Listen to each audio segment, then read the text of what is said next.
Spoke with the president's senior counselor, Kellyanne Conway, on today's big story, General Michael Flynn. And we are back with Kellyanne Conway, the president's counselor. Kellyanne, thank you for joining us this morning. Of course, the big story today, General Michael Flynn.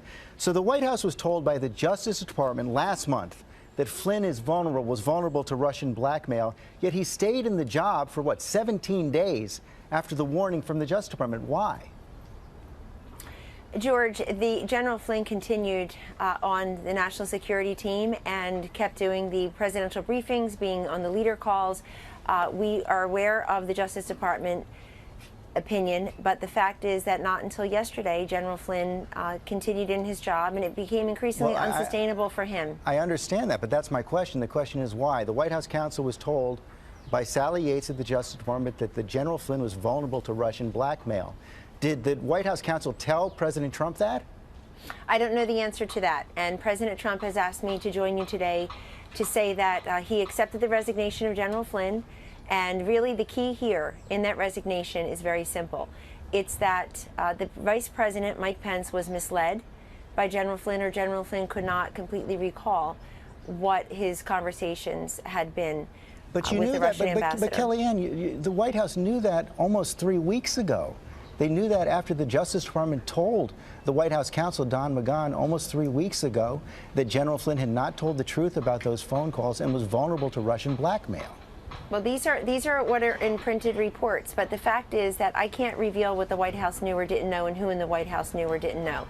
All I can tell you is that General Flynn, as a national security advisor to the president, continued in that role, and the president also wants me to refer everyone to the comments of Charles Krauthammer last night on a different network, wherein he makes the point that it's not this contact or this incident necessarily, it's the misleading of the vice president or the incomplete information. It's either it's being dishonest or forgetful. I'd like to say that General Flynn had a 30-plus year honorable career in the military. He's one of the chief intelligence officers, key intelligence officers of a generation.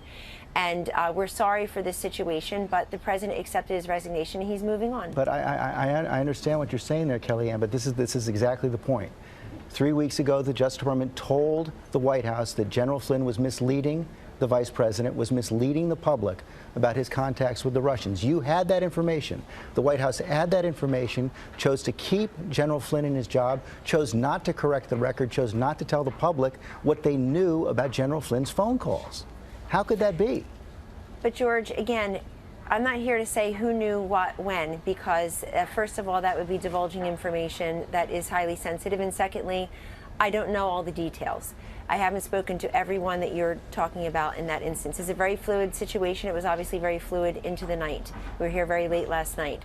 The upshot of it is that General Flynn did have a conversation with Vice President Pence, apart from what you're saying in printed reports. And General Flynn assured Vice President Pence something that turned out to not be true.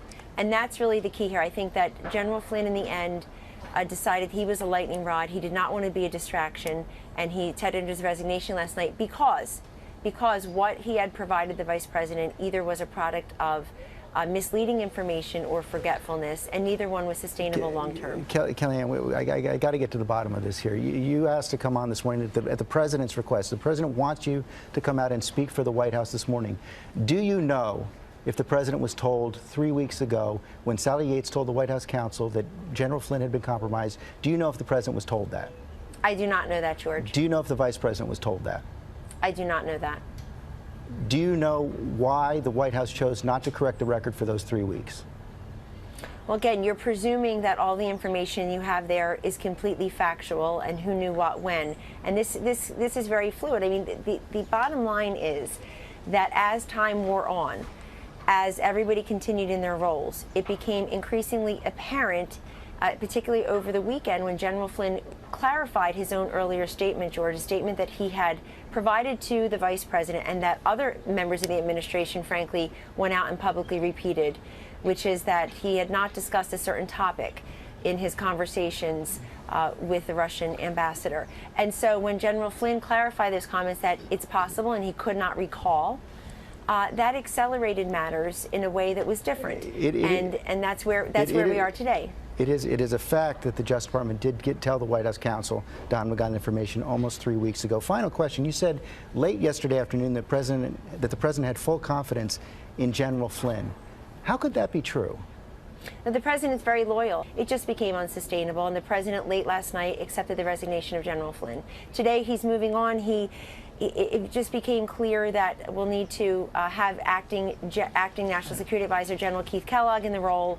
He's been working very closely with the President for a number of months, and then of course we've been talking about former Navy SEAL and Vice Admiral Harward and David Petraeus as well, General Petraeus, as possible permanent replacements. Kellyanne Conway, thanks very much. Thanks, George.